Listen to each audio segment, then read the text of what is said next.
Horas 7 minutos aquí en la República Argentina. Vamos ahora a la entrevista, ¿sí? Estamos en comunicación con Sebastián Sabini, es diputado, es profesor de historia, es integrante del Movimiento de Participación Popular del Uruguay, es diputado por el Frente Amplio, por el departamento de Canelones, y le estamos dando las bienvenidas y las buenas tardes aquí a De Fogón en Fogón.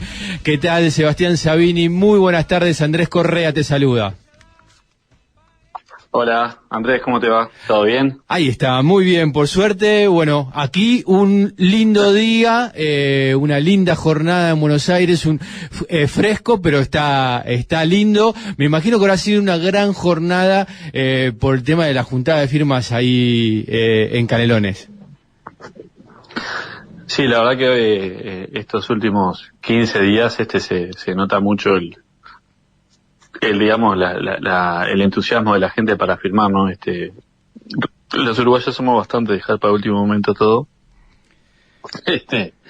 Y la verdad que sí, que han sido días donde, bueno, creemos que con este último envión militante, que ha sido, digamos, muy, muy complejo, ¿no? Porque la situación de la pandemia, hizo que meses enteros prácticamente no se pudiera llevar adelante la recolección, y que también muchos compañeros y compañeras necesariamente tenían que cuidarse. Creo que estamos muy cerca del objetivo, y bueno, cuando corte con ustedes me voy a buscar una firma. En lo que hemos dado por llamar el delivery de firmas, así que bueno, estamos ahí. Realmente ha sido unos meses de mucha militancia, y bueno, esperamos que poder tener buenas noticias en unos días. Ahí está, una patriada lo que vienen llevando a cabo, bueno, militantes del Frente Amplio, militantes de organizaciones territoriales, barriales, de la universidad, bueno, de distintas organizaciones que se han sumado, sí, bueno, obviamente el PIT-CNT, distintas organizaciones que se han sumado, sí, a esta intención de poder discutir sobre la ley de urgente consideración, particularmente sobre 135 artículos. Vos mencionabas esto de la pandemia. Además, un gobierno que también la complicó, ¿no? Porque no permitió, además, poder tener más tiempo, ni tampoco permitió una cadena nacional donde poder informar, ¿no? Sí, no, lamentablemente no nos extraña, ¿no? No había sido esa la actitud del Frente Amplio cuando otras recolecciones de firmas se llevaron adelante. Hay que recordar, esta ley nació muy mal, ¿no? Es una ley que no tenía precedentes en Uruguay, una ley de urgente consideración, que es un mecanismo constitucional que se estableció hace ya muchos años, en la reforma del 67, y que permitía al Poder Ejecutivo enviar un proyecto de ley con ese carácter, ¿no? Y en definitiva, lo que obligaba de alguna forma al Parlamento era expedirse rápidamente, y si no se expedía, el proyecto quedaba aprobado tal cual como había sido enviado. ¿Está bien? Uh-huh. Este proyecto en particular incluía 36 reformas importantes. Imagínense que pongan todo el programa de gobierno en una sola ley, ¿sí?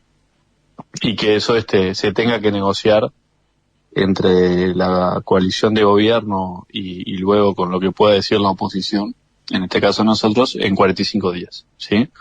Eso ocurrió. Nosotros hicimos un montón de propuestas, más de 300, y terminamos acompañando unos 200 artículos, ¿sí? Claro. Pero hay 135, no solo es el número, ¿no? Sino también, digamos, el contenido. Que modificaban aspectos como la seguridad, la educación, el sistema de alquileres, la inteligencia del Estado, lo que es la regla fiscal, el patrimonio del Instituto de Colonización, la inclusión financiera, o sea, todos temas gigantescos y de los cuales podríamos hablar un buen rato. Y bueno, esa ley, que además se aprobó en el medio de la pandemia, también con medidas restrictivas de movilidad, de libertad de expresión, es decir, en una situación donde normalmente la gente no podía movilizarse, tuvimos reuniones muy acotadas en el Parlamento. Bueno, luego de un proceso de discusión, como tú bien decías, y también con la intersocial feminista, llegamos a estos 135 artículos y en definitiva el gobierno de la calle Pou nos negó una cadena nacional. También se han negado los legisladores a participar en debates para, en definitiva, que se conozca cuáles son los contenidos y cuál es el fundamento de esta ley. Y en definitiva, también se negaron a modificar el plazo. Fíjate que para modificar el plazo de las municipales no hubo ningún problema. Sin embargo, para algo que en definitiva afecta a toda la ciudadanía, el gobierno puso una serie de excusas jurídicas, ¿no? Cuando en realidad el mismo procedimiento se llevó adelante en el cambio del plazo de las municipales. En definitiva, no nos sorprende, pero bueno, sí nos entendemos que no fortalece, ¿no?, la democracia. Clarísimo. Estamos charlando con Sebastián Sabini, es diputado por el Frente Amplio, por el Movimiento de Participación Popular. Tati, te voy a preguntar por ¿cuál es la situación a nivel educativo hoy? Bueno, particularmente teniendo en cuenta precisamente lo que estamos hablando, los aspectos de la ley de urgente consideración y obviamente la situación de pandemia. Bueno, la ley de educación eliminó lo que en Uruguay era conocido como los consejos, ¿no? Es decir, tenemos un consejo de educación primaria, un consejo de educación secundaria, un consejo de educación técnico profesional, en donde el Poder Ejecutivo designaba 2 miembros y un tercer miembro era electo por el cuerpo docente, ¿sí? Esos consejos se eliminaron por direcciones generales unipersonales, en donde se elimina la voz de los docentes, se eliminó la obligación de la convocatoria al Congreso Nacional de Educación, ¿sí? Se elimina, por ejemplo, se expresa, digamos, taxativamente que el Estado no está obligado a otorgar la educación a los 3 años. Se expresa que, bueno, que los consejos de participación ya no tendrán el tercio de los estudiantes, es decir, una serie de reformas muy fuertes, fundamentalmente en contra de todo lo que es la participación social. Sí, diría que esa es un poco la línea conductora, ¿no? Es decir, un gobierno que desconfía de la participación social, que reduce todos esos mecanismos que son democratizadores, que busca introducir una mirada mercantilista y gerencialista de la educación, es decir, como si los problemas de la educación fueran únicamente temas de gestión, ¿no? Y no, digamos, de orden pedagógico o de recursos. Y bueno, y en el presupuesto se llevó adelante un recorte, ¿no? Y ese recorte vino por 2 vías.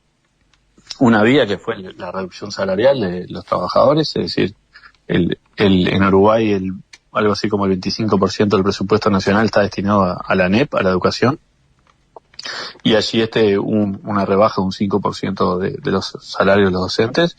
Y en segundo lugar, una reducción de las horas disponibles, ¿sí? Es decir, un recorte no presupuestal, llamémosle, ¿no? Y esto, obviamente, que en el marco de la pandemia empeora la situación porque, bueno, evidentemente que había un aforo determinado por el Ministerio de Salud Pública para los grupos, y en la medida que hay menos grupos, esos grupos son más numerosos y por lo tanto lo que ocurría con esos grupos que se partían a la mitad o inclusive en 3, entonces los profesores tenían que dar 2 veces la misma clase y se redujo a la mitad del tiempo pedagógico, ¿no?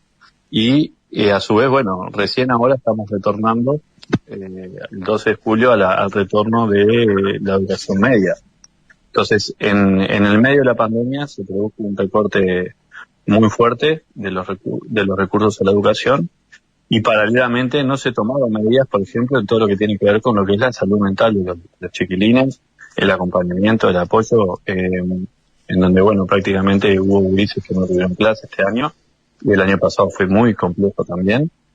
Y sabiendo, como nos muestra la experiencia histórica, digamos, que en las pandemias de este tipo, los que más sufren, los que más se rezan son los que tienen menos recursos, en lugar de apuntar a mejorar los diferentes dispositivos. Por ejemplo, nosotros tenemos el plan Ceibal, ¿no? Que desde primer año de escuela hasta tercer liceo, los chiquilines tienen un dispositivo, tenemos una red muy buena de internet, pero, por ejemplo, no se optó por expandir el plan Ceibal a la educación media superior, no es decir, lo que es el bachillerato, ni hablar a lo que es la Universidad de la República o formación docente. Entonces, tampoco se fortalecieron mecanismos como los maestros comunitarios o lo que son los diferentes equipos multidisciplinarios de los centros de estudio. Es decir, en lugar de tomar medidas en favor de acompañar a los chiquilines en un momento que evidentemente fue dramático y es dramático y sigue siendo dramático, bueno, se fue en sentido contrario y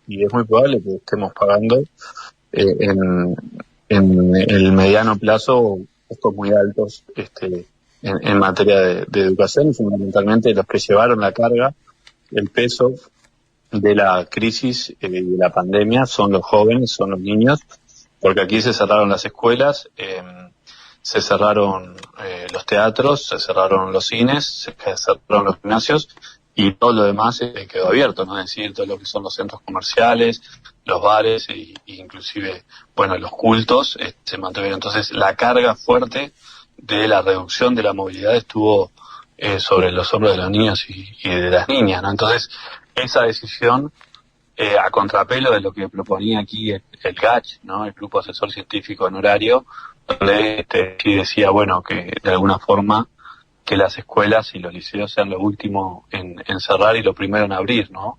Claro. Y bueno, no fueron ni lo último en cerrar ni lo primero en abrir, claramente. Y además, sobre esa decisión, no se tomaron, digamos, decisiones políticas que pudieran acompañar a los estudiantes, ¿no? Entonces, realmente la pandemia le pasó por arriba al sistema educativo y bueno, nosotros estamos muy preocupados. Bueno, en el medio de la pandemia no pudimos hacer las consultas a las autoridades como correspondía, ¿no? Siempre con la excusa esta de que bueno, de que no nos podemos reunir, ese tipo de cosas. Y bueno, la verdad que la situación es sumamente preocupante y la estrategia del gobierno ha sido una estrategia de focalizar sobre lo que son las horas sindicales, ¿sí?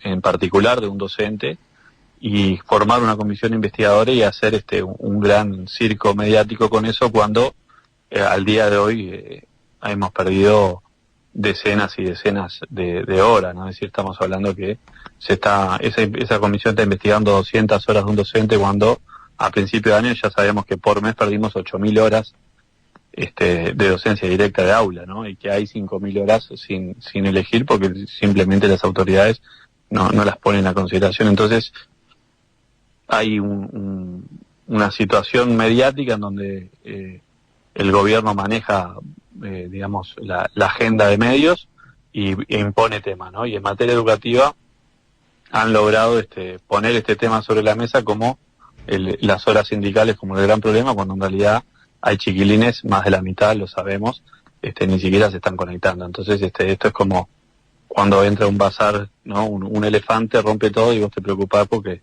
no se te no se te ensucie no sé, la copa, ¿no? Claro. Están pasando cosas muy graves y en realidad, bueno, las baterías del gobierno no responden a las problemáticas reales. Y de hecho en el día jueves ingresó al Parlamento la rendición de cuentas y bueno, por primera vez en muchos años 0 pesos para la educación, 0 pesos para la salud, 0 pesos para la ciencia y la tecnología. Y bueno, en definitiva, la consolidación de un proyecto conservador que tiende a reducir, digamos, el rol del Estado en las diferentes áreas y particularmente en estas. Claro, que 0 pesos no significa que es estable, ¿no? Que significa que es a la baja, claramente. Estamos hablando con Sebastián Sabini, es diputado por el Frente Amplio. Tati, le dicen, sí, lo conocen. Sí, Tati. Tati, te pregunto por, en este caso, vos, de lo que venías hablando, cómo se viene gestionando, ¿hay un Estado que decide abandonar la educación pública, favoreciendo, digamos, haciendo una transferencia de la caja de la educación hacia otros lugares? Y no hay un plan de educación de parte de la derecha que pretenda alguna otra cosa, digamos. Porque no pareciera que hubiera un plan específico. Porque en lo discursivo es todo lo contrario, ¿no? Es decir, ellos hablan del fortalecimiento de la educación pública, que en realidad la educación es en su mayoría pública, entonces sería un error pensar que ellos están en contra, pero lo cierto es que han creado organismos e instituciones, en particular con la LUC, que permiten concretamente el traspaso de recursos desde el sector público al sector privado en una especie de nuevo voucher, ¿no? No el viejo voucher chileno, digamos, que todos conocemos, sino un voucher al estilo beca, ¿no? En donde, bueno, la formación docente universitaria sería la destinataria, y resulta que, bueno, que hasta hoy no hay ninguna carrera pública que tenga formación docente universitaria. Entonces, es como un poco sugerente, ¿no? Y luego, bueno, dejar, por ejemplo, la creación de comisiones coordinadoras de educación, en donde por primera vez se incluyen instituciones de carácter privado para concertar políticas, ¿no? Claro.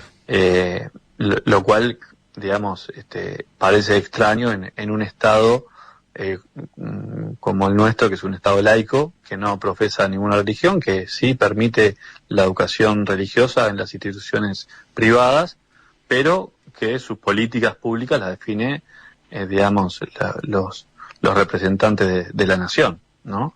Entonces, en definitiva, lo que se dice en el discurso, cuando uno mira en general, la plantilla de, sobre todo, el Ministerio de Educación y Cultura, bueno, son personas que vienen del sector privado y que más bien conocen poco lo que es la educación pública y cómo funciona, ¿no? Y siempre una mirada muy, digamos,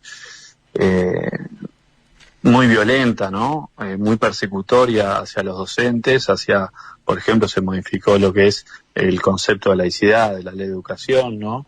Y hay una idea permanente de establecer que, bueno, que el gran problema de la educación son los sindicatos y que, en definitiva, la izquierda va a adoctrinar, ¿no?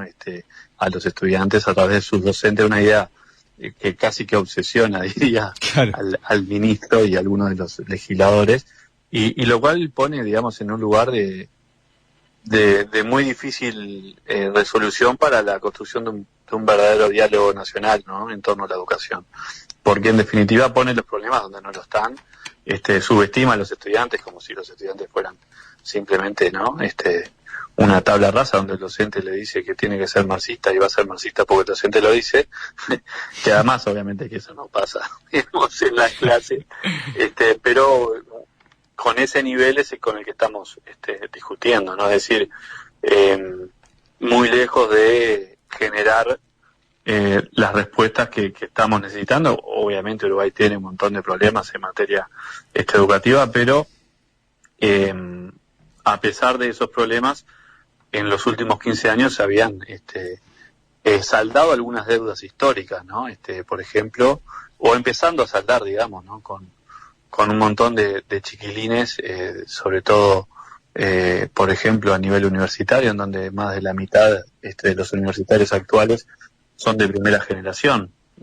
Quiere decir que sus familias no habían llegado nunca a la universidad y ellos están llegando, y eso se dio por una inversión histórica que había hecho los gobiernos del frente. Entonces, en el discurso se puede decir que se apoya la educación pública, pero si vos no le das un peso y le bajás el salario a los docentes, como bien vos decías, en el fondo es un recorte, porque la inflación va haciendo su tarea. Está claro que vos estás haciendo un ajuste fiscal sobre el hombro de los trabajadores, y en particular de la educación y la salud. Claro. Entonces, eso como siempre decimos, ¿no? Una cosa, el discurso soporta lo que sea, el tema es las acciones, y las acciones han sido muy claras en no solo no priorizarlo presupuestalmente, sino dejarlo absolutamente de lado. En un momento en el cual, por ejemplo, tenemos una explosión de solicitud de becas y de matrícula, porque cuando hay crisis económicas, las personas vuelven a estudiar, ¿no? Exacto. Y además, obviamente, si las familias se quedan sin ingresos, los estudiantes van a solicitar becas. Entonces, lejos de, por ejemplo, decir, bueno, vamos a necesitar más recursos extraordinariamente, por ejemplo, para becas, no, se mantiene todo como está o se recorta. Tati, nos queda poco tiempo, pero digo, no quería dejar pasar por alto porque se coló en la rendición de cuentas de ahora el tema de los registros de clubes canábicos, ¿sí? Y hemos seguido ahí con atención, nosotros tenemos como columnista a Ricardo Pose, y ha llamado la atención sobre distintos allanamientos que se han hecho en este año, sobre, cultivadores, ¿sí? y clubes. Por lo tanto, digo, es como una luz de alerta sobre esta situación. Recordemos que en diciembre del 2013 Uruguay reguló y hizo control estatal sobre el cannabis. A vos te tocó ser miembro informante en aquel momento sobre esa ley. ¿Cuál es la situación actual y cuál es el conocimiento que tenés sobre el artículo que tiene que ver con esto en la rendición de cuentas?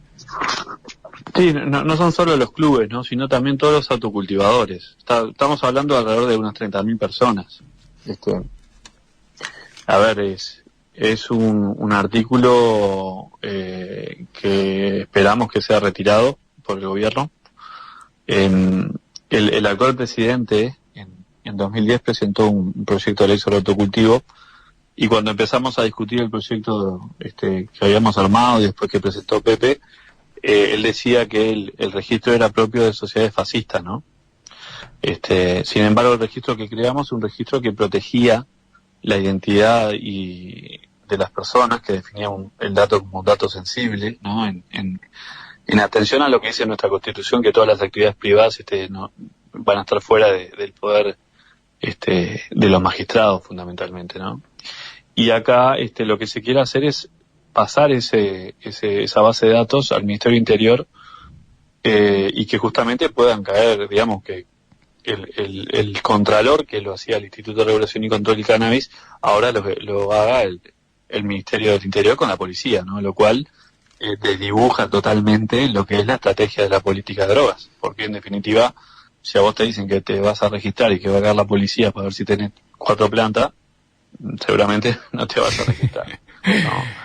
Entonces esto rompe el sistema. El director, el presidente de la Junta Nacional de Droga, el secretario general de la Junta Nacional de Droga, Daniel Radió, del gobierno, ha dicho que está en contra de ese artículo, que lo conoció una vez que se presentó la rendición. Se ha expresado, digamos, en contra del mismo. Es una persona que había sido legislador y que, había hablado y participado a favor también de la regulación. Así que, tenemos cierta expectativa de que el artículo pueda ser modificado, si bien es de un partido pequeño que es una persona que había sido legislador y que, había hablado y participado a favor también de la regulación. Así que, tenemos cierta expectativa de que el artículo pueda ser modificado, si bien es de un partido pequeño que está en coalición con el gobierno, que tiene un solo diputado. Pensamos que todavía tenemos cierta esperanza, ¿no?, para que ese artículo se saque. Si la calle Pou fuera, digamos, coherente con sus propias palabras, en realidad tendría que enviar un proyecto para eliminar el artículo 72, ¿no? Y como bien tú decías, ya hemos tenido situaciones desde el inicio de este gobierno de atropellos hacia los autocultivadores, hacia los clubes, de parte de la policía, inclusive pidiéndole el ingreso a los hogares, haciéndoles firmar como que había un acuerdo para que entraran, cuando eso no está previsto, porque el que tiene que hacer esa tarea es el Instituto de Regulación y Control del Cannabis.